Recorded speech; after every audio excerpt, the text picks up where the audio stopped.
If you're listening to this, then I'm dead. Excited to tell you for the first time in this channel's history, my assistant Dr. Hans approached me with an idea for a video.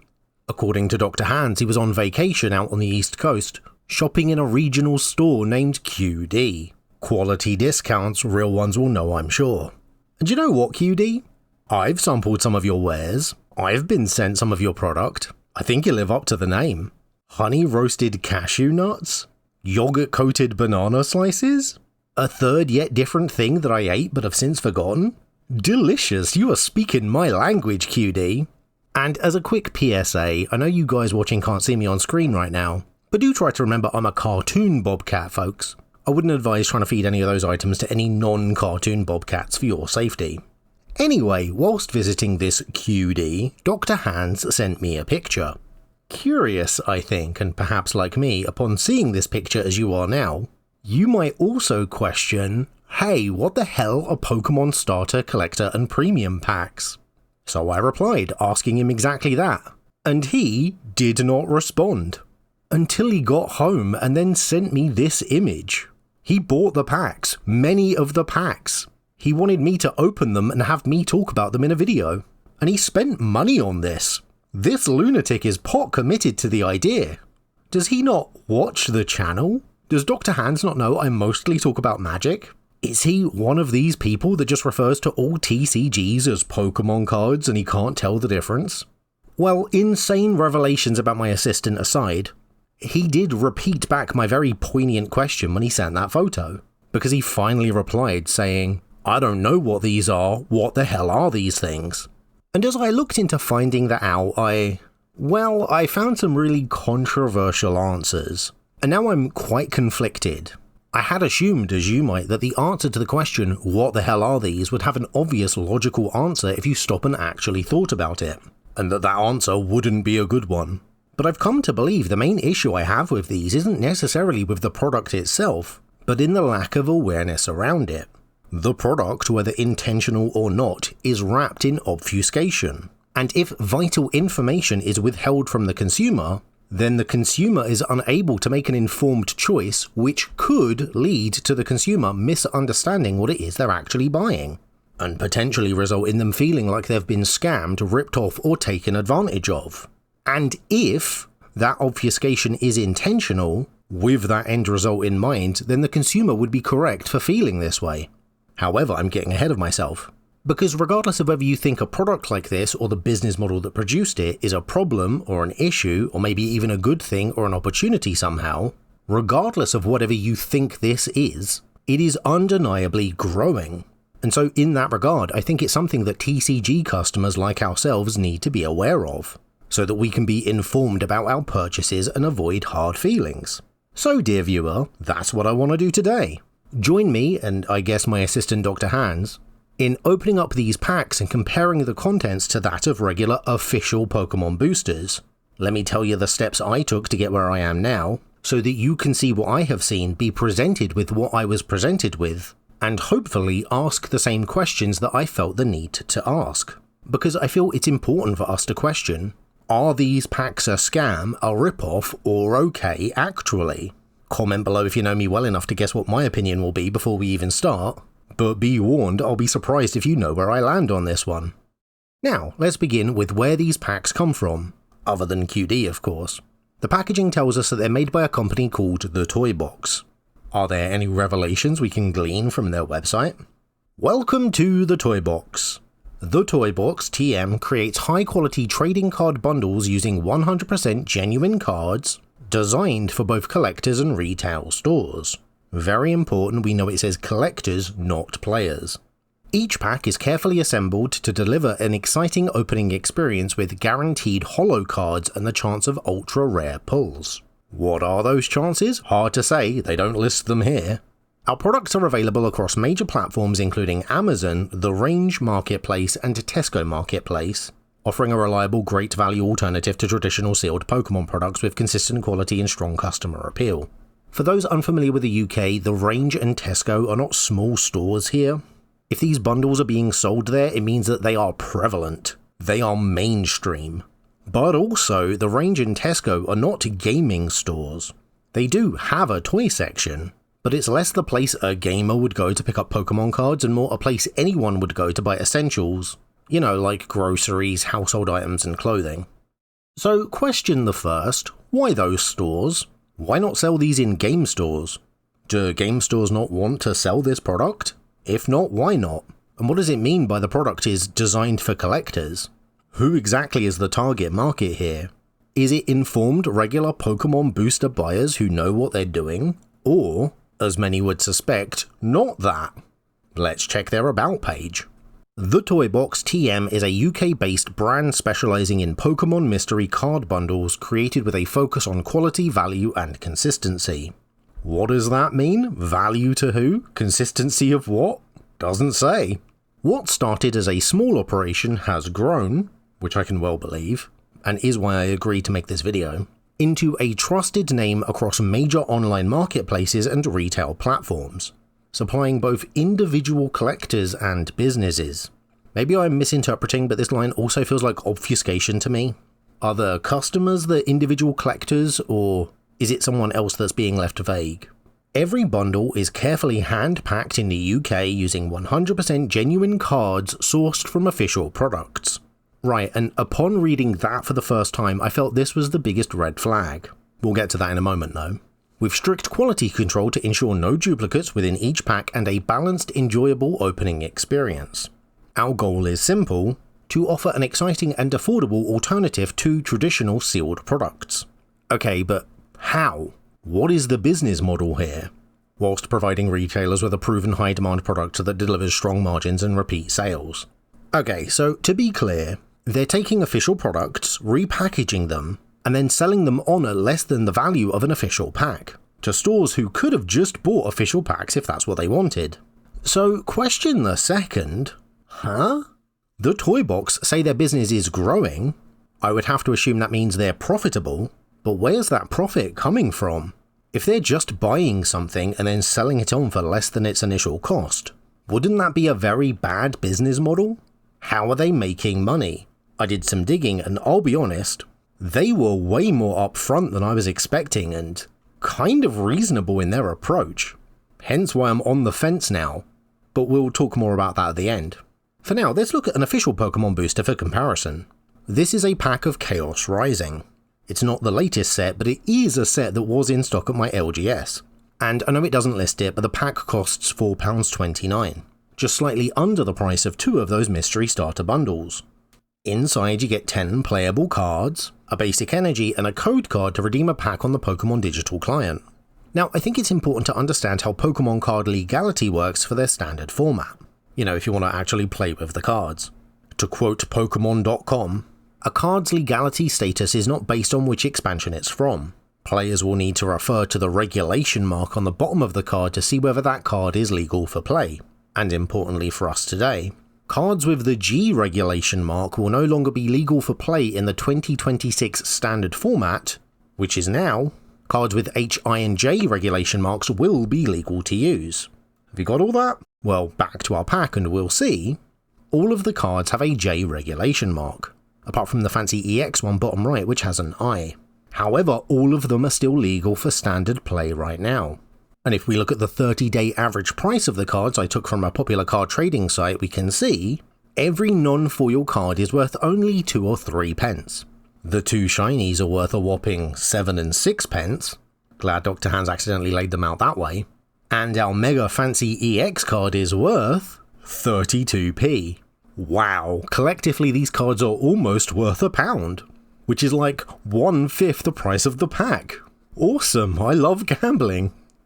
But sarcasm aside, the benefit of official packs, as I understand, is that they do have a chance to pull any card from the set. Pokemon, to my knowledge, doesn't have collector booster style products, meaning this Mega Greninja EX, for example, should be available in regular Chaos Rising packs like this one, even though it has a resale value of £166.38. As far as I know, it's been a while since I was into Pokemon and couldn't find anything saying that that wasn't the case anymore, so I assume that these cards are still available in these packs. But is that the situation with these mystery bundles? Do we still have a chance to find the expensive chase cards in these packs? Well, as you might expect, no. And I know this because I asked them. And like I say, they were surprisingly upfront about it. It might not say it on the packaging, but the expensive versions of cards are not available in these packs. So what does the packaging say instead then? Well, mostly what it said on the website.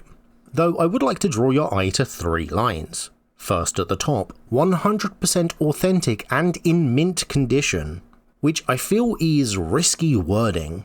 Most secondary market sellers will only consider a product mint if it's still in its original packaging.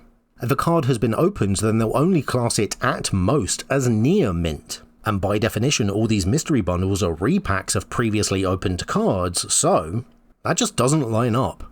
But I suppose without technically defining the word mint, then they can say it here without being technically wrong. But I'm having to be very charitable there. Secondly, the line, guarantee no duplicate cards, is also questionable wording. What defines a duplicate, and what does that guarantee entail if we find one? No answers on the packaging or any from what I could see online. And third, all cards are sourced responsibly from sealed products or the secondary market. And that last part is key. Obviously, I'm curious to know what responsibly sourcing Pokemon cards entails, but that's mostly just me being curious. From what I was told though, secondary market bulk purchases with bulk purchase discounts is how the majority of these cards are sourced, which is important to bear in mind, as that's how this company is profitable. It's mostly buying secondary market bulk chaff and then selling them on at a premium. And I'm not sure this packaging does a good enough job of conveying that to the customer. One last thing I also want to draw your attention to though, is the lack of something. Designed for collectors and supplying individual collectors. Why does it only say that on the website? I know that even that wording isn't particularly enlightening, but the absence of the word players on a product for a trading card game feels like a big deal to me. The consumer shouldn't have to go online to figure out if a product is suitable for them, especially one that's being sold in a supermarket. Not good, that feels like obfuscation, as if the product is hoping to trick people into buying it before they fully understand what it is, and whilst they're worried about their ice cream melting in their shopping cart. This packaging looks like Pokemon cards. It advertises itself using Pokemon cards, and a layman could be forgiven for assuming the packs contain the exact same contents of Pokemon cards, with the exact same chances of pulls as a regular Pokemon pack. And hell, maybe they do have the same chances. But we don't know that because both the packaging and the website have failed to provide us with that information. So, what do these packs contain then?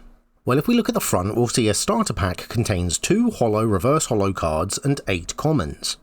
And if we open the first up, immediately Dr. Hands noticed that the cards are packed in such a way so that only the backs are visible, meaning you can't tell what's included from either side of the inner packaging, which normal Pokemon cards don't feel the need to do. It's not a big deal, but anyway. Second, Dr. Hands said that the cards felt a bit off, like a bit thin and flimsy, and that could of course just be a result of the printing process, but he still wanted to test to make sure that these are real. There's lots of ways to test if a Pokemon card is real, and the method he chooses is by no means definitive, but, well, he grabbed the second card from the pack, which as you can see, was a charger bug, and yeah, he tore it in half. But the reason he did this is to demonstrate that if you look, inside each real Pokemon card is a dark core. You can kind of see it there. And again, this isn't definitive and isn't by any means the only test. You don't need to rip apart Pokemon cards to see if they're real. He was just comfortable doing that, and this kind of test is good visually for the video, I guess. But as you can see, yes, at least this one card from this one pack does at least have a dark core. Does that definitively prove that all of the cards in these mystery bundles are real? Hell, does that even definitively prove that the charger bug was real? No, but it did at least put Dr. Hand's mind at ease, and when dealing with secondary market repacks and repurchases, having a mind put at ease is as often as good as it gets. Some fakes can be really hard to spot, which is why I suspect Dr. Hands went with the nuclear option here. Anyway, if we look at the cards included, you'll see that there are 10. That's 2 less than the official pack, as it's missing both the basic energy and the promo code card.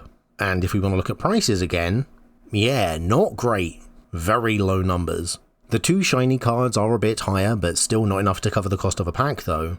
However, one thing I think is of particular note, if you look at the set symbols, you'll see all 8 of the non-shinies are from the set Temporal Forces.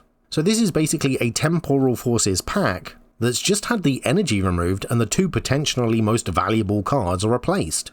Which I can't imagine would feel great if you didn't know that's what this product was going into it. Especially considering that my LGS is still stocking Temporal Forces packs for less than a $5. Though in fairness, Amazon currently lists Temporal Forces packs at £10.99, so that is arguably more expensive, so I guess your mileage on whether this is worth it or not here may vary. Though honestly, I think just buy singles. Inarguably though, each of those 8 cards does have the regulation mark H, so are at least legal for the 2026 standard format. Also of note, most of the cards are commons and uncommons, including the reverse holo top left there, but this reverse holo Hydreigon, or whatever, is a rare. You can tell by the little star symbol at the bottom. And if you remember, the packaging said that this pack would include 2 holo or reverse holo cards, but didn't mention rarity, so that's something at least and worth mentioning. Like I said, I've got some very conflicted feelings here, as it's not all negatives. But right now, let's open up the second pack.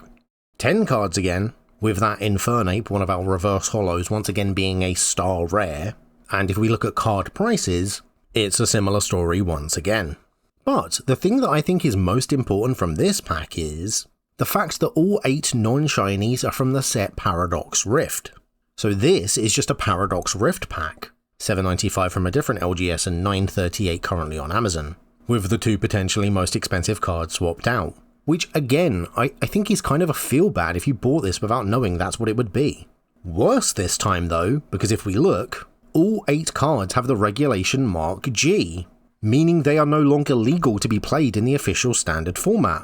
This is a pack of cards you can't play with 0 chance from what I was told to contain an expensive collectible chase card either. And there's not even that much variety here. Would a layman know any of that picking one up? I think not. Pack 3, and you all get the gist by now, so let's just go a bit quicker. 10 cards, as normal, with 1 rare in the form of the reverse holo Groundon. The 30-day average sale price of these cards on the secondary market combined are under the value of the pack. And we have a bit of a mix this time, with 5 of the cards being from Crown Zenith, none of which are currently legal by the way, and the remaining 3 being from Lost Origin, also not legal. 3 packs of cards and less than a third playable. Rough. Maybe we'll do better with our more than twice the price collector packs? If we look at the front, we're going to see that for the extra money you're getting 15 commons and uncommons, 5 holos or reverse holos, and 1 guaranteed ultra rare of a particular type. Let's see how we do.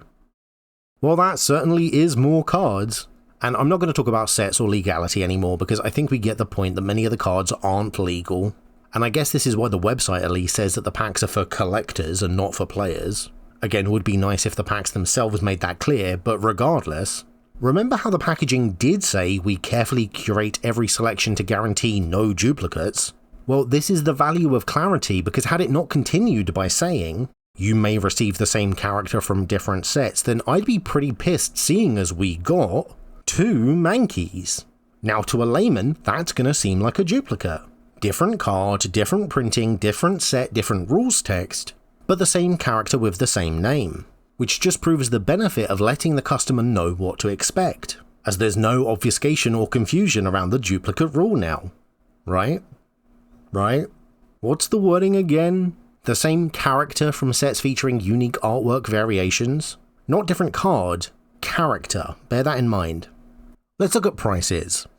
Okay, a couple of slightly more expensive cards there, but certainly not enough to cover the now increased price jump from starter pack to collector packs though. Let's take a look at our included ultra rare, as it's an Iron Border EX. And credit where it's due, at least, this one currently is legal. And I don't know if you can tell from looking, but it's sleeved? It came like that, which is fascinating. I wonder if that's a result of these being sourced from the secondary market. Anyway, on to our next pack. I just cannot believe that Dr. Hands bought all of these. This is so much money. Once again, we have a variety of cards from a variety of sets with a variety of legalities, looking at 30-day average resale prices, and yep, it's pretty much the same story again. Taking a closer look at our included ultra rare, which once again came sleeved, but this time isn't legal for 2026 standard anymore, so these packs are a real mixed bag. And finally, let's look at the more than hourly minimum wage in the UK £12.99 premium pack, which includes 5 energy cards, 5 trainer cards, 5 common or uncommons, 10 holo or reverse holos, and a massive 1 singular ultra rare again. The same as you got in the collector pack, meaning you're paying all that extra money for 5 more holos, 15 more commons or uncommons, 5 trainer cards and 5 energy. Would you pay £6 for that alone? I probably wouldn't, but that is what's being given for the price here. Dr. Hands laid these out in waves because there's 51 cards in a pack. First up, 2 things of interest. Let's look at prices, more or less what we've come to expect. Apart from, £1.66 for that Dunsparce? It's currently standard legal, so I guess this has some sort of usefulness in the meta, or people just really like Dunsparce, but it is interesting that it's been included here. I wonder if the toy box knew the value before they repacked it. And secondly, I want to once again go back to that we carefully curate every selection to guarantee no duplicates line, because it allows for variations in artwork, because it's not duplicate characters, right? Well, we got 2 Professor's Researches. It's the same card name with the same card text. The game literally treats them as the same card. Do they not count as duplicates because they have different artwork? Are these technically different characters even though they're identical cards? Do these not count as duplicates? Or to put it another way, if all 5 of the trainer cards in this one pack were a Professor's Research, would they have considered that to be okay as long as the art was different? Guess we won't know because the details of that no duplicates guarantee aren't given to us anywhere. Second lot of cards, mixed sets and legalities again. So let's look at prices. Almost every single one of them is 2p. Awesome stuff, on to the next lot. Well, there's all of our foils. Are they collectively going to be worth anything? I doubt it, but let's see. Okay, yeah, that Ogerpon is worth £1, but even if we added that all together with the Dunsparce from earlier, we still wouldn't break even for the cost of the pack. Ouch. But also, in fairness, that was also the case with the official Pokemon pack too. But then at least that pack had a chance of being worth more. And from what I was told, that isn't the case with these mystery packs. Ugh. So, what are my thoughts here? I mean, it's not good, is it? You can get a regular pack of Pokemon cards for £4.29. These mystery packs start at £2.49, don't include an energy, don't include an online promo code, aren't guaranteed to include cards from any particular set, aren't guaranteed to include cards that are even standard legal to play, aren't guaranteed to include cards of a higher rarity than uncommon, unless you pay for the more expensive packs of course, and from what I was told have no chance of including any of the fancy collector chase cards that are valuable on the secondary market either. That all kind of sucks. For me. However, here's the thing. Kids don't care about that. Parents don't necessarily care about that either. Your average layman Pokemon buyer isn't going to be picking up one of these packs hoping to find a chase card worth enough to pay rent this month. Most people who buy Pokemon cards aren't going to be attending official standard events anyway, so legality doesn't really matter to them. I mentioned in my Palworld video that Pokemon is a weird exception to most TCGs, in that people buy the cards just because they like the cards. They want to collect their favourite Pokemon. And if I were a child and I had a $5, would I rather 1 official pack of 10 cards or 2 repacks of 20 cards? And I think as a child I'd take the repacks. It's twice as many cards and I wouldn't care about the rest of it, I'd be happy. So in that sense, I think it's smart for these packs to not be in local game stores, but instead big box stores where non-gamers are gonna shop, because that's who I would target this product at. These starter packs are almost, in a sense, just Pokemon cards without the gambling aspect, at a more affordable price without, from what they say, being fakes. And I kind of think that's great, if, and only if, the person buying one knows exactly what they're getting and what they're giving up. However, I am being extremely generous in my assessment there, because it would be all too easy to label these as a scam, or if not a scam, a ripoff. And that's due to the lack of information provided to the customers. There is obfuscation, intentional or not. The information I learned whilst making this video is not available to your average customer, especially not while they're in a supermarket. I had to go out of my way to discover that expensive cards are not included in these packs. I had to go out of my way to discover that this company makes their profit by buying secondary bulk chaff cards at bulk reduced prices. I had no idea how old or in which sets any of these cards might be from until the packs were opened. And even after going out of my way, I still couldn't discover things like, hey, these are repacks, so what does the packaging mean when it says the cards are in mint condition? And what exactly does this no duplicates guarantee entail? Can Dr. Hands get a refund for those professor researches? If not, why not? Where's the small print? The fix to all of these issues is clarity. The packaging needs to be more upfront about what the product is, and what it contains. Because if the packaging read something like, these packs contain cards collected from older sets and may not be legal for standard play, or these packs will not contain any card of X rarity or higher, or these packs are intended to be a fun pack opening experience at a cheaper price, and so will not include any premium chase cards, or words to that effect, and those phrases were enough to put a customer off, then I say, good. Because clearly that customer didn't know what they were buying and were purchasing it for the wrong reasons. Without being more explicit in what these packs contain, it's all too easy to assume this company is taking advantage of consumer ignorance that they themselves created by not providing vital information at the point of sale. I said at the start I've come to believe the main issue I have with these packs isn't necessarily with the product itself, but in the lack of awareness around it. And so, hopefully, by watching this, you yourself are now slightly more informed, and can make anyone in your life who needs to hear it more informed also. Maybe, upon learning all of this, you don't care because this product is still right for you. As personally, I don't think these packs are bad. For the right customer. But I think anyone who buys one hoping to get lucky and find something rare or expensive is going to be severely disappointed. And if that happens, the way the company has marketed this product will be to blame. But what do you think? Would you buy one of these mystery bundles? How do you feel about my assessment? Do you think Dr. Hands will even watch this video? Let me know in the comments below.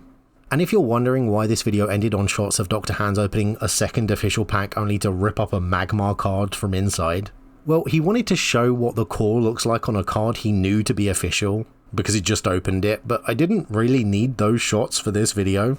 But I also didn't want him to have spent money on a pack and then rip up its contents for no reason, so I put those images at the end. He spent like 30 quid on this. He spent like 30 quid unprompted, and then bought 2 more packs and started tearing the cards up. What a funny man. Thank you very much for watching this video, and thank you to everyone that supports me, like 27 Publications, Eggboy the Particle that Permeates All Existence, Blank Space, Wan Paco Jozu, Miss Murder, a random Patreon, and the rest of my patrons whose names are on screen now. I'd also like to thank the sponsor for this video, me and my Patreon page, where you can get your name credited on screen too. Check it out in the link in the description below.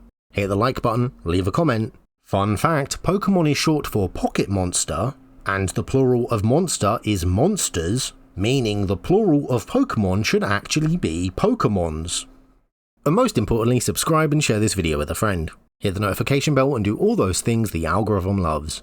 If you agree or disagree with any of my points, or you want to see me do a video on another subject, let me know, and I will see you next time.